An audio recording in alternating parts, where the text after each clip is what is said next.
ኢትዮጵያውያን በእንግሊዝ አደባባይ ታላቅ የተቃውሞ ሰልፍ አደረጉም። ሰልፈኞቹ በአማራ ሕዝብ ላይ እየተፈጸመ ያለውን ጦርነት ማውገዛቸው ሲናገርም በእንግሊዝ ያለው የኢትዮጵያ ኤምባሲም ሰልፈኞቹ ላይ ጥይት መተኮሱ በበርካታም ዓለም አቀፍ መገናኛ ብዙሃን እያነጋገረ ነው። ዝርዝር ዘገባውን ተሰማላችሁ። የኢትዮጵያ ድሮኖች በሱዳን ሰማይ ተከሰከሱም። የአብይ አህመድ አገዛዝ የኤሚሬትን ፍላጎት ለማርካት የጎረቤት ሀገራትን ሉዓላዊነት መጣሱንም ቀጥሏል። በዝርዝር እናነሳዋለንም። በመከላከያ ሰራዊት ውስጥ ታይቶ የማይታወቅ ታላቅ አመጽ ተቀሰቀሰም። የሰራዊቱ አባላት በጀነራሎቻቸው ላይ ጥቃት መክፈት መጀመራቸውም እየተሰማ ነው። በትንታኔም የምንመለከተው ጉዳይ ነው። የወላይታ ሶዶ ከተማ ፖሊስ አርሰናልን በተመለከተ ማስጠንቀቂያ ማውጣቱ እያነጋገረ ነው። በዝርዝር ተሰማላችሁ። ጤና ይስጥልን። ከሸገር ቲዩብ የእሳቱ መረጃዎቻችን ቀጥሎ ይቀርባሉ። ሸገር ቲዩብን ሰብስክራይብ፣ ላይክ፣ ሼር በማድረግ አዳዲስ መረጃዎችን አግኙ። ወደ ዝርዝር ጉዳዮቹ እናልፋለን። የመከላከያ ሰራዊት አባላት በጀነራሎች ላይ ያላቸው ተቃውሞ መባባሱ ተገለጸ። በመካከለኛ ደረጃ ያሉ አመራሮች ደግሞ ስብሰባዎችን በሚስጥር እያደረጉ ነው። በኢትዮጵያ መከላከያ ሰራዊት ውስጥ በተለይም በከፍተኛ ጀነራሎችና በተራው የሰራዊቱ አባል መካከል ያለው ውጥረትና መከፋፈልም በእጅጉ እየጠነከረ መምጣቱን ከውስጥ አዋቂ ምንጮች የተገኘው መረጃ ያሳያል። በተለይ በቅርቡ አንድ ከፍተኛ ጀነራል የቆሰሉ ወታደሮች ዩኒፎርም እንዳይለብሱ የሚል ትዕዛዝ ማስተላለፋቸውን ተከትሎም በሰራዊቱ ውስጥ ሰፊ ህዝባዊ ቁጣና የአንድነት ተቃውሞ መቀስቀሱ ታውቋል። የሰራዊቱ አባላት ይህ ውሳኔም በአገር መከላከያ ታሪክ ውስጥ ትልቅ ውርደትና መስዋዕትነት ለከፈሉ ወታደሮች የተሰጠም አነስተኛ ክብር ማሳያ ነው በሚል በጽኑ እየተቃወሙ ነው። በአሁኑ ወቅት የሰራዊቱ አባላት የእነን ትዕዛዝ ያስተላለፉ ጀነራል በአስቸኳይ ማዕረጋቸው ተገፉ፣ ከስራ እንዲሰናበቱ በይፋም እየጠየቁ ነው። የሰራዊቱ አባላት የሚያነሱት ተቃውሞ በዩኒፎርም እገዳ ላይ ብቻ የተወሰነ አይደለም። ይልቁንም በከፍተኛ መኮንኖችና በተራው ወታደር መካከል ያለው የማህበራዊና የኢኮኖሚ ልዩነት ለግጭቱ መባባስ ዋነኛ ምክንያት ሆኗል። ከፍተኛ የሰራዊቱ ጀነራሎች ከአገር በዘረፉት ወርቅና ገንዘብ ሚሊዮነር መሆናቸው በተራው የሰራዊቱ አባላት ዘንድ ከፍተኛ ቅሬታ ፈጥሯል።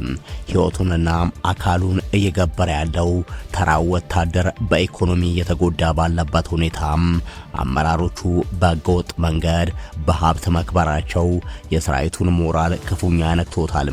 በተለያዩ አካባቢዎች በተፈጠረ አለመረጋጋት ይሄው የተከማቸ ሮሮ ተራው ወታደር በከፍተኛ ጀነራሎች ላይ ጥቃት እስከ መክፈት ደረጃ እንዲደርስ እንዳደረገው የሚወጡ መረጃዎች ይጠቁማሉ። ወቅታዊውን የሰራዊቱን መከፋፈል ተከትሎ የብልጽግና መንግስት ተላላኪ በሆኑ ከፍተኛ ጀነራሎች ላይ እርምጃ ለመውሰድ የመካከለኛ ደረጃ የሰራዊቱ አዛዦች በድብቅ ስብሰባና ምክክር እያደረጉ መሆኑ ታውቋል። እነዚህ መካከለኛ አመራሮች በሰራዊቱና በህዝቡ መካከል ስላለው ግንኙነት ጠንካራ ያሉ ትችቶችን ከዚህ ቀደምም ሲያቀርቡ ነበር። የኢትዮጵያ መከላከያ ሰራዊት እንዲዋረድና በህዝብ ዘንድ እንዲጠላ ያደረጉት በየጦርነቱ እኛን ከህዝብ ጋር የሚያዋጉንና ለብልጽግና ፓርቲ የሚላላኩ ዘራፊ ጀነራሎች ናቸው በሚል የመካከለኛ ሰራዊቱ አዛዦች ገልጿል። መካከለኛ አመራሮቹ ሰራዊቱ ከፖለቲካ ወገንተኝነት ወጥቶ የአገርና የህዝብ አለኝታ መሆን እንዳለበት እየተከራከሩ ሲሆን የሰራዊቱን ክብር ለመመለስ በሙስናና በግፍ ተግባር ላይ በተሰማሩ ከፍተኛ መኮንኖች ላይም በቅርቡ ጠንካራ እርምጃ ለመውሰድ እየተመካከሩ መሆኑም ተሰምቷል።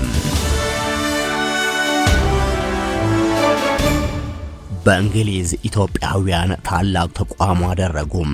የብልጽግና መንግስትና የተባበሩት አረብ ኤሚሬት መወገዛቸው ተነግሯል። በታላቋ ብሪታንያ የሚኖሩ በርካታ ቁጥር ያላቸው ኢትዮጵያውያንና ትውልደ ኢትዮጵያውያንም በኢትዮጵያ በአሁኑ ወቅት እየተካሄደ ያለውን ጦርነትና የሰብአዊ መብት ጥሰት በመቃወም በለንደን ከተማ ታላቅ የተቃውሞ ሰልፍ አድርጓል። ሰልፈኞቹ በወቅቱ በአገሪቱ በተለይም በአማራ ክልል ንጹሃን ዜጎችን ኢላማ ያደረጉ ጥቃቶችና ወታደራዊ እርምጃዎች በአስቸኳይ እንዲቆሙ የጠየቁ ሲሆንም ድርጊቱንም በአማራ ሕዝብ ላይ እየተፈጸመ ያለ የዘር ማጥፋት ጦርነት ሲሉ ኮንነዋል። በሰልፉ ላይ የተገኙ ዜጎች በክልሉ በተደጋጋሚ እየተሰሙ ያሉትንም የንጹሃን ግድያ፣ መፈናቀልና ሰብአዊ ቀውስ በመጥቀስ የዓለም አቀፉ ማህበረሰብና የብሪታንያ መንግስት በጠቅላይ ሚኒስትር አብይ አህመድ አስተዳደር ላይ ጠንካራ ዲፕሎማሲያዊ ጫና እንዲያሳድሩ ጥሪ አቅርበዋል። በተጨማሪም የዕለቱ ተቃውሞ በኢትዮጵያ የውስጥ ጉዳይ ላይ እጃቸውን እያስገቡ የተባሉ የውጭ ኃይሎች ላይ ያተኮረ ነበረ። በተለይም የተባበሩት አረብ ኤሚሬት ለፌዴራል መንግስት የምታደርገውን የጦር መሳሪያና የድሮን አቅርቦት በከፍተኛ ሁኔታ አውግዘዋል። ሰልፈኞቹ ይዟቸው በነበሩ መፈክሮች የተባበሩት አረብ ኤሚሬት በተለያዩ የአፍሪካ ሀገራት እንደ ሱዳንና ሊቢያ ባሉ የውስጥ ግጭቶች ውስጥ በመግባት ሀገራቱን ለአፍራሽ ቀውስ መዳረጓን አስታውሰው አሁን ደግሞ ለኢትዮጵያ መንግስት የሰው አልባ አውሮፕላን ድሮን በማቅረብ የንጹሃንን ህይወት እያጠፋችና ሀገሪቱንም ወደ መፍረስ እየገፋፋች ነው ሲሉ ክስ ሰንዝረዋል። ይህ በለንደን የተካሄደው ሰልፍ በውጭ ሀገራት የሚኖሩ የዲያስፖራ ማህበረሰብ አባላት በኢትዮጵያ ወቅታዊ የፖለቲካና የጸጥታ ሁኔታ ላይ ያላቸውን ከፍተኛ ስጋትና ቁጣም በግልጽ ያሳየበት ክስተት ሆኗል። ይህ በእንዲህ እንዳለም ሰልፈኞቹ ላይ በእንግሊዝ የሚገኘው የኢትዮጵያ ኤምባሲ ጥይት መተኮሱ ተሰምቷል። ይህም በርካታ የአውሮፓ ሀገራትንና የአውሮፓ ህብረትንና የእንግሊዝ መንግስትን ያስደነገጠ ቁጣን የቀሰቀሰ ተግባር ሆኗል። እንደ እንግሊዝ ባለ የሰለጠነ ሀገር ኤምባሲ የሚያስተዳድረው የብልጽግናው አገዛዝ ሀገር ውስጥ ዜጎቹን በድሮንና በመድፍ ጥይት መጨፍጨፉን ለምዶ በእንግሊዝ በሰለጠነ ሀገር ተቃውሞ ባሰሙ ኢትዮጵያውያን ላይ ጥይት መተኮሱ በርካታ የአውሮፓ ሀገራትን ያስቆጣና በቀጣይም ሀገራቱ የብልጽግና መንግስት በአረመኔነትና በጨፍጫፊነት እንዲታይ የሚያደርግ ነው ሲሉ የፖለቲካ ተንታኞች ይናገራሉ። በሱዳን የኢትዮጵያ የጦር ድሮን ተመቶ መከስከሱ ተነገረ። በጠቅላይ ሚኒስትር አብይ አህመድ የሚመራው የኢትዮጵያ መንግስት የተባበሩት አረብ ኤሚሬቶችን ፍላጎትና ትዕዛዝ በመቀበል በጎረቤት ሀገር ሱዳን ሉዓላዊነት ላይ ጥቃት ሲሰነዝር የነበረ የጦር ድሮን በሱዳን መከላከያ ኃይል ተመቶ መውደሙ ተነግሯል። በደማዚን ከተማ የተመታው ይህ ድሮን ባለፈው መጋቢት ወር በሰሜናዊ ኮርዶፋን አካባቢ ከተከሰከሰው ተመሳሳይ የጦር ድሮን ቀጥሎ ሁለተኛው መሆኑ ታውቋል። ጉዳዩን በቅርበት የሚከታተሉ ወገኖች እንደሚሉት የአገሪቱን ከፍተኛ የውጭ ምንዛሬ በመጨረስና ከድሃው ማህበረሰብ ጉሮሮ በተቀማ ገንዘብ የተገዙት እነዚህ ውድ የጦር መሳሪያዎች በጎረቤት ሀገር የእርስ በርስ ጦርነት ውስጥ እየወደሙ መሆኑ የብልጽግናን መንግስት የሞራል ውድቀት በግልጽ የሚያሳይ ነው። ድርጊቱ መንግስት የባዕዳን ተላላኪዎችን ፍላጎት ለማስደሰት ሲል የጎረቤት ሀገራትን ሉዓላዊነት በመጣስ ኢትዮጵያን በጠላት የተከበበችና ረዳት አልባ ሀገር ለማድረግ እየወሰደ ያለውን አደገኛ እንቅስቃሴ በይፋ ያጋለጠ መሆኑም ተመላክቷል።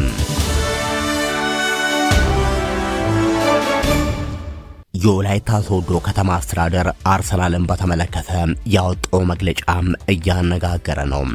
የአርሰናል እግር ኳስ ክለብ የእንግሊዝ ፕሪሚየር ሊግ ሻምፒዮን መሆኑን ተከትሎ በዛሬው ዕለት የሚደረገውን የዋንጫ ርክክብ ስነ ስርዓት ምክንያት በማድረግ የሶዶ ከተማ ፖሊስ መምሪያ ለህዝብ ጥብቅ ማሳሰቢያ አስተላለፍ ያለው ብሏል።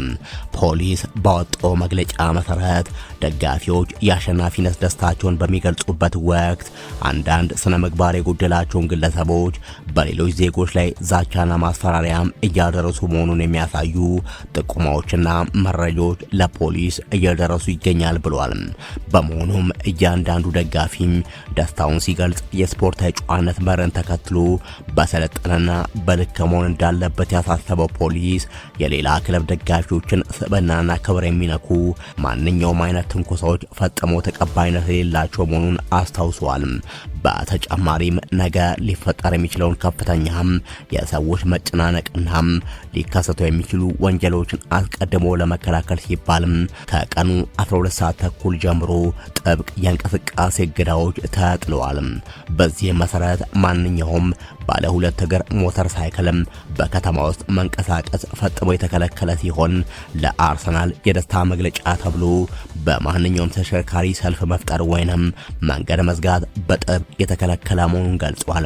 ይህን መመሪያ ጥሰው በሚገኙና የከተማውን ሰላምና ጸጥታ በሚያደፈርሱ አካላት ላይ ፖሊስ የማያዳግም እርምጃ መውሰድ ሕግ የማስከበር ስራውን በቁርጠኝነት የሚያከናውን መሆኑን እያሳሰበ ህብረተሰቡ ወንጀልን በጋራ በመከላከል የተለመደ ትብብሩን እንዲያደርግ ጥሪ አቅርበዋል።